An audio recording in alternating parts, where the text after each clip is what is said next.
Take action.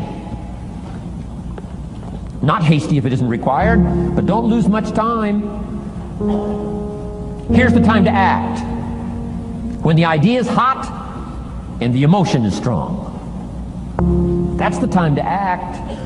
You say, Mr. Rohn, I'd like to have a library like yours. See if you feel strong about that. What you got to do is get the first book and then get the second book. Before the feeling passes and before the idea gets dim, action pronto, action immediate, action as soon as possible. Because if you don't, here's what happens. We call it the law of diminishing intent.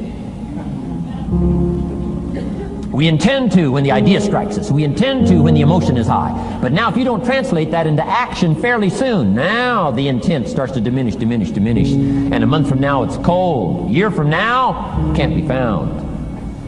So act. Set up a discipline when the emotions are high and the idea is strong and clear and powerful. That's the time to set up the discipline. Somebody talks about good health and you're stirred. Say, right, I need to get a book on nutrition. Get the book before the idea passes and before the emotion gets cold. Go for the book. Start the library. Start the process. Fall on the floor. Do some push-ups. Action. Got to take action. Otherwise, the wisdom is wasted. Otherwise, the emotion soon passes. Unless you put it into a disciplined activity. Capture it. Disciplines is called how to capture the emotion and how to capture the wisdom and translate it into equity. Disciplines.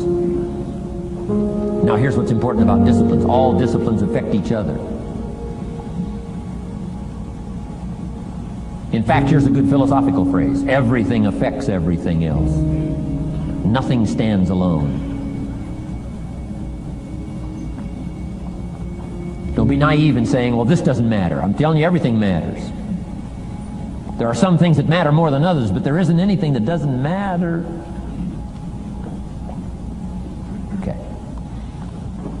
We all pity the man who says, well, this is the only place I let down. Not true. Key to take home. Every letdown affects the rest of your performance. Every letdown affects the rest. This is part of the educational process on personal development. If you don't take the walk around the block, you probably won't do the apple a day. If you don't do the apple a day, you probably won't start building your library. If you don't build your library, you probably won't keep a journal, and you won't take pictures, and then you won't do this, you won't do wise things with your money, won't do wise things with your time, won't do wise things with your possibilities and relationships, and the first thing you know, 6 years of that accumulated, and we say you have messed up. So the whole key to reversing that process now is to start picking up these disciplines. Now here's the positive side. Every new discipline affects the rest of your disciplines. Every new one affects the rest. That's why action is so important. The least action, the smallest action. Take it. Because when you start accomplishing and the value starts to return from that one action, it'll inspire you to do the next one and the next one and the next one. You start walking around the block, it'll inspire you to get an apple. Get an apple, it'll inspire you to get a book. Get a book, it'll inspire you to get a journal. Get a journal, it'll inspire you to grow, develop some skills. All disciplines affect each other. Every lack affects the rest. Every new affects the rest. The key is to diminish the lack and set up the new. And you've started a whole new life process. Key. Also, one more thought on discipline. Here's the greatest value of discipline. Self-worth. Self-esteem. People are teaching self-esteem these days, but they don't connect it to disciplines. The least lack of discipline, and it starts to erode our psyche.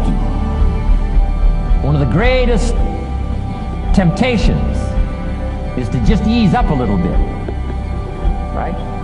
The slightest lack of doing your best starts to erode the psyche. Instead of doing your best, doing just a little less than your best. Sure enough, you say, well, it's just going to affect my sales. No, it's going to affect your consciousness. It's going to affect your philosophy. Now you've begun in the slightest way to affect your own philosophy. Here's the problem with the least neglect. Neglect starts as an infection. And if you don't take care of it, it becomes a disease. And one neglect leads to another. And the worst of all, when neglect starts, it diminishes our self-worth, our self-confidence, our self-value. You say, well, how can I get back my self-respect? I'm telling you, you don't have to go to 29 classes.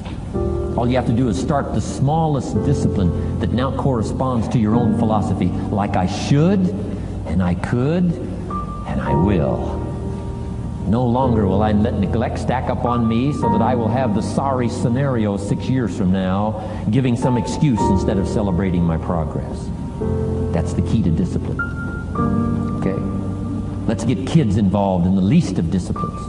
One more, and then one more, and then another one, and then another one, and then some more. And the first thing you know, you're starting to weave the tapestry of a disciplined life into which you can pour more wisdom and more attitude and more strong feeling, more faith and more courage. Now you've got something, a vessel in which to put it. And now the equities start to flow. And the early return, I'm telling you, if you'll start this process, the early return will have you so excited. You'll commit yourself to this strategy for the rest of your life. You'll never go back to the old ways. Join a new crowd. Join a new group. The disciplines to do. Take action. I recommended the last time I was here the little book, Richest Man in Babylon, and I said I've lectured now to over 3 million people in the last 33 years, and I've recommended this little book to almost all of them, I think. Guess how many have actually gone and got this little book? Answer, very few. My best guess is 10%. Such an easy thing to do. In that last seminar, right, I suggested this little book, number one, is easy to find. Number two, it's easy to buy. The most you can pay for it, $6, $7, $8. You can borrow that from your kids. And number three, it's easy to read. It's in story form. That's why I use it for teenagers, teaching them how to be rich by 40, 35 if you're extra bright, much sooner if you find a unique opportunity. But if it's easy to find and easy to buy, and if it's easy to read, why wouldn't everybody go get it? We don't know. What do you know? You don't know. I don't know. Nobody knows. Here's how profound it is. Some do and some don't. Now here's the numbers. About 10% do. 90% don't or won't. And we don't know the mystery of that. And I'm telling you, 10 years from now, those numbers will still be the same. 10% will, 90% won't. The numbers don't change. Only the faces change. You're looking at one of the faces. I used to belong to the 90% who couldn't be bothered even if it was easy. Guess how many people have a library card? Wisdom of the world available. Transform your life in any value amount you want. By the way, how much is a library card in Texas? Free. Here's what free is. Easy. I mean, it can't be any easier than free. Somebody says, well, would you bring it by? Well, no. At least you got to go get it. No.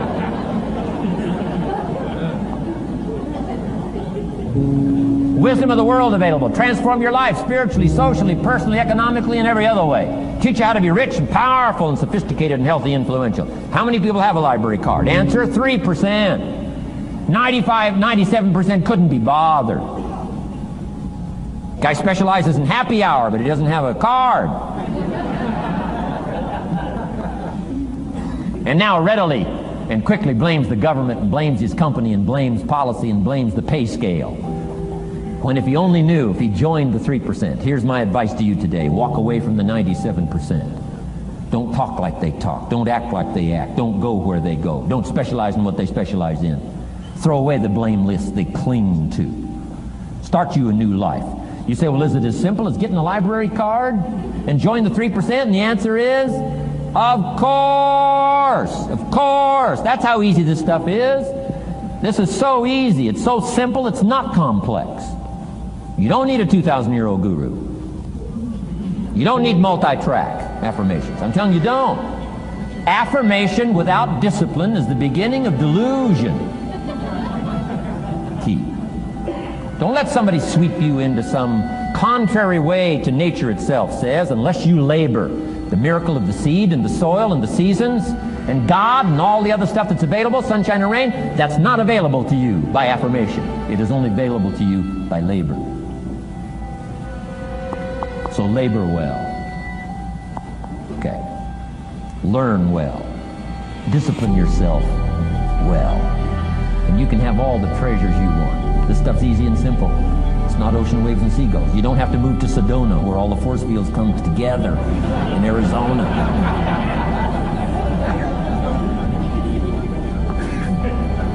Let's teach our kids the simple ways to transform their health, number 1. Their economics, number 2. Their ability to communicate, number 3. Their life and treasure and lifestyle, number 4. Spirituality, number 5. And the list goes on and on. Let's not leave out any of the least of disciplines that encourage us to do the next one, to do the next one, to do the next one. First thing you know, this whole scenario for you is spinning up instead of out of control on the negative side. This is all you got to do. It's as simple as this. It's as simple as a start, committing yourself to life change. And once you start down this road, I promise you, you'll join the 10% and the 3%. We're going to talk financial independence in just a little while. Guess how many people can retire from the income of their own personal resources when it comes time to retire? Answer, 5%. In the most independent country in the world, 95% are dependent, 5% are independent. Take charge of your own retirement. I'm telling you, if you take charge of your own retirement through personal development and all these skills we've taught today, plus what's coming up, financial independence, I'm telling you, take charge of your own retirement, you can multiply it at least by 5, maybe by 10, maybe by 20, maybe by 100. Let the government take care of it, some company take care of it, you got to divide by 5. Take charge of your own life, take charge of your own day, take charge of your own conversation, take charge of your own family, take charge of your own possibilities. And learn these skills, develop this kind of strategy, and I'm telling you, life will open up for you. Join the 3%, join the 10%, join the 5%, walk away from the 95%. In our Leadership Weekend we teach, find out what poor people read and don't read it. Don't talk like they talk. Lend a helping hand, but don't fall into their poor philosophical scenario. Don't blame what they blame. Don't use the excuses they use. It's called the language of the poor. Switch gears, switch language, switch ideas, switch strategy. Start with the simplest of disciplines. And don't bemean any of these disciplines. The smallest of disciplines starts the process of life change. And if you'll invest in this thing called discipline, you can have whatever you wish. It's called the beginning of a miracle. Now here's the last clue on discipline. Do the best you can. We covered earlier, but here's a good scenario for the do the best you can. I've got a good question for you. Is the best you can do all you can do? And the answer is no. Strangely enough. If we all fell on the floor right now and did as many push-ups as we possibly could,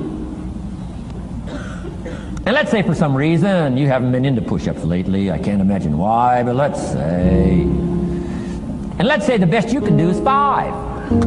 And you look up at the rest of us and say, hey, 5 is the best I can do. We can tell by the look on your face that's probably true. 5 is the best you can do. Now, is 5 all you can do? The answer is no. If you rest a little, you can do 5 more. Wow. And if you rest a little, you can do 5 more.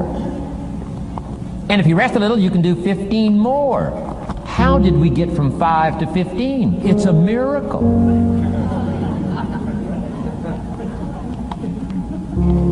And if you rest a little, you can do 15, rest a little, you can do 15, rest a little, you can do 20. How did you get from 5 to 20? It's a miracle.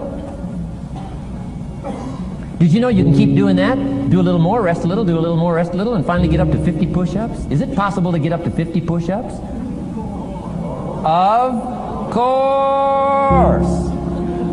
How do you go from 5 to 50? It's a miracle. How do you get a miracle going? Number 1, do what you can. Don't leave out what you can, from writing a letter to your mother in Florida. Start cleaning it all up. 2, doing the push-ups. Go from 5 to 50. It's a miracle. Number 1, do what you can. Number 2, do the best you can. Here's number 3, rest very little.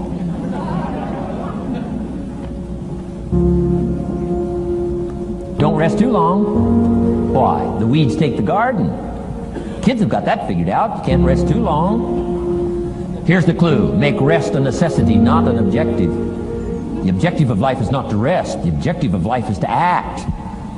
Think of more disciplines. Think of more ways and means in which to use your own wisdom and your own philosophy, and use your own attitude, your own faith, your own courage, your own commitment, your own desires, your own excitement, Invest it, invest it, invest it, invest it in discipline so that it's not wasted. The smallest of discipline. Thereby transform your life. Join the 5%, join the 10%, join the 3%. Guess when I went and got this little book, Richest Man in Babylon? The same day I heard about it. I went and got it. Somebody says, well, Mr. Rohn, does that make you different than most other people? And the answer is yes. Somebody says, well, why is that? We don't know. We don't know. What do you know? You don't know. I don't know. None of us knows. Some do and some don't. The numbers don't change. Only the faces change. From those who get in on a seminar like this, listen to a dynamic sermon, read a book, listen to some cassettes, take seriously the next conversation of a friend who wants to level with you and do something about it. You can walk away from the 97% and not live there anymore. Because if you don't, the next 6 years of your life will be like the last 6. Mr. Shove said to me, Mr. Rohn, 6 years now you've been working. I'm telling you, the next 6 years of your life is going to be like the last 6 unless you take advantage and start making these personal changes. I made the changes, totally revolutionized my life. So take a look at the next 5 years of your life. It's going to be like the last 5 unless you change. And if you will change, everything will change. Join the 5%. 10 years from now, the numbers are going to be the same.